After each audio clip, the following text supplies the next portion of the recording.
be one, of course, and to meet a community actually of people who do 5D relationships, not just romantic relationships, but family. I cannot wait to see in real life the idealistic, I guess some can call it, or utopian relating styles that I am able to envision and imagine in my heart, and that we often talk about amongst ourselves, yet to date at least, um, hardly practiced. And of course what I'm seeing in my reality, of course, is what I am projecting in it and what I am ready for. But we are where we are. And so right now at the threshold of having some 5D relationships and constantly asking for more, this is what happens. When you ask for the 5D relationship or the 5D experience in any way, shape or form, but I'm going to stick to relationships right now,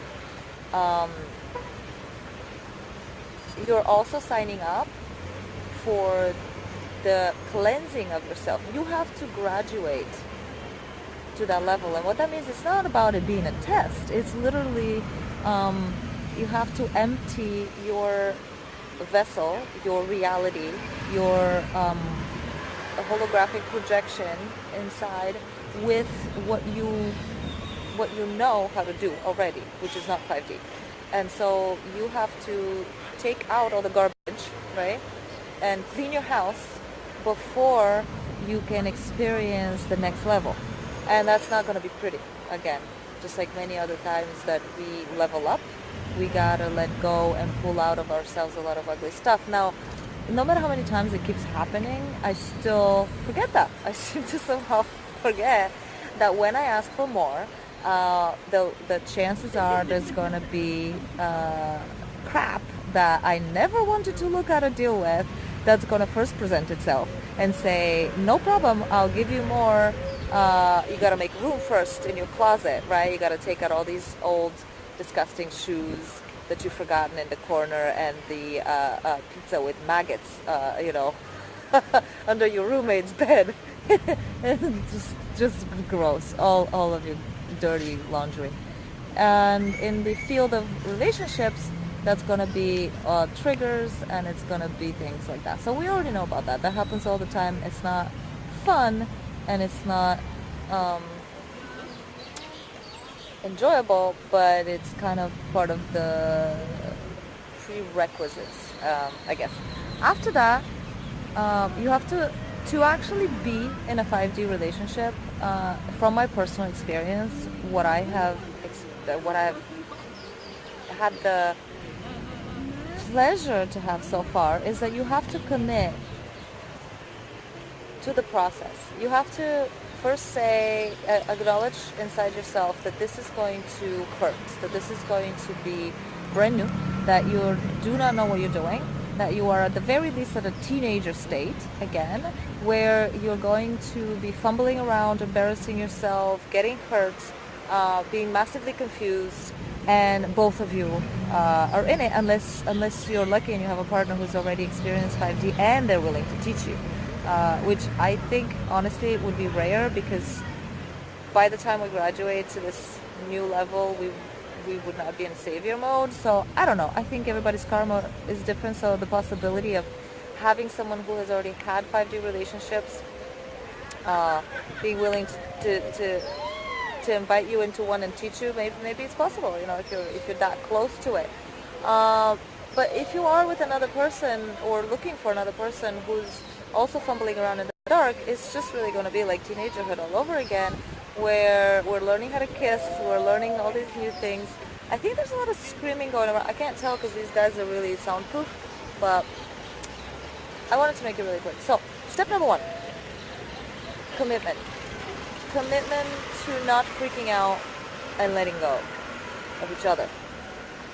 Commitment of understanding that no matter what is coming up, no matter how angry, frustrated,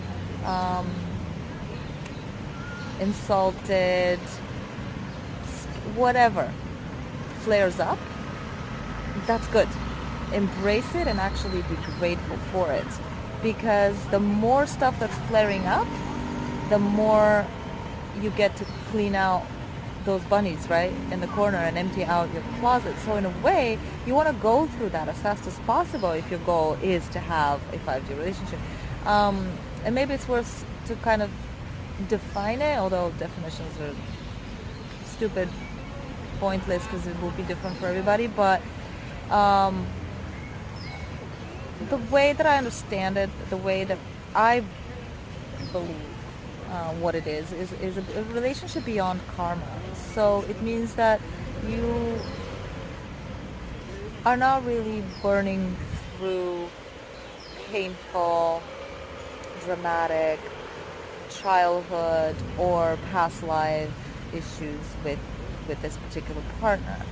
A lot of times most of the time in our family and relationships, we come together in order to heal old wounds, and that is inevitably bumpy and painful.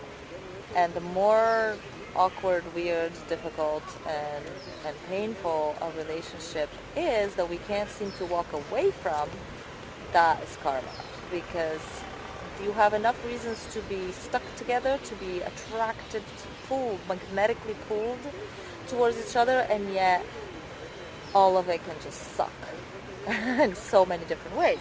And you have to acknowledge the fact that that is an opportunity for you to go and look at each and every one of them, but not without a commitment. Without that commitment to hold hands and walk together through the minefield, literally as bits and pieces of you are blowing off.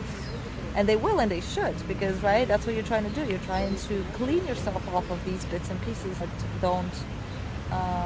you don't want to keep carrying them with you. So they're going to blow off in this minefield, if you're lucky, honestly. So the commitment is inevitable there for that. And then the gratitude. Step number 2, at all times, gratitude. Thank your partner for triggering you. Thank yourself for triggering yourself, and for showing yourself where it hurts, so that you can go and fix it, and then become cleaner, prepared afterwards to share your fun sides, and to decide what it is that you want to learn, to decide what it is that you want to experience, or what you want to create, this new kind of karma, that's more of a project, in your 5G relationship. And that's really it. I mean, honestly, it's not really a kind of a step-by-step system. It's gratitude and staying the course with the understanding of what you're doing. Not staying the course like, my boyfriend beats me, and he's completely unconscious. He's not in his self-development process. He's not aware. And you can do it by yourself. You can take your lessons and learn by yourself, or you can do it with another aware being as well, and you're both doing it together, which I recommend. It's much more fun. I did and continue to do that with my husband. And but you can do it on your own, of course, and you should. Anytime that you are triggered in a close friendship, relationship, or family situation, is the perfect opportunity to use it to graduate past it, to one day where that no longer triggers you. That means the karma is burned out, right? So it's not really a step-by-step system, other than having gratitude and respect for the process, and having the commitment to actually burn through the karma, not avoid it. There's no avoiding it. Another partner will come with the same triggers if what you have asked for is to graduate. So you just have to decide. If you've asked for more, then stay the course.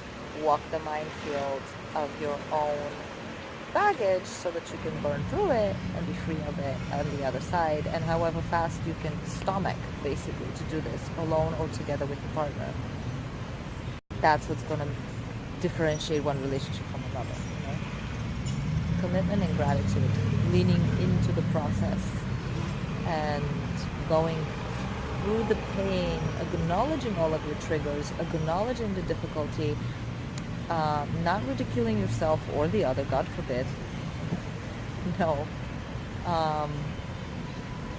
Saying things like, that just really pissed me off. I don't know why. I know you have the right to change your mind. You have the right to, for example, not want to do dinner or go to the movies like we had agreed to. Simple little example, but that really, really pissed me off and it made me feel abandoned. And I could bottle it up and retaliate later in some other way, subtle or not. That is not how I choose to live. That is not how I choose to relate. And from there to much more complicated topics as well. Jealousy, intimidation, all sorts of lovely emotions that we can trigger in each other that out of politeness we have been taught in the past to just put away and deal with, and then all that results in is manipulation afterwards. You just figure out ways to manipulate the freedom or love, affection, attention, whatever it is that you actually really wanted. And in 5D, we're gonna just not do that. We're going to just tell each other about it. And we're going to investigate our own reactions and find out where they're coming from and what they actually need, as opposed to use the coping mechanisms and use the cover-up stories. That's it. Have fun.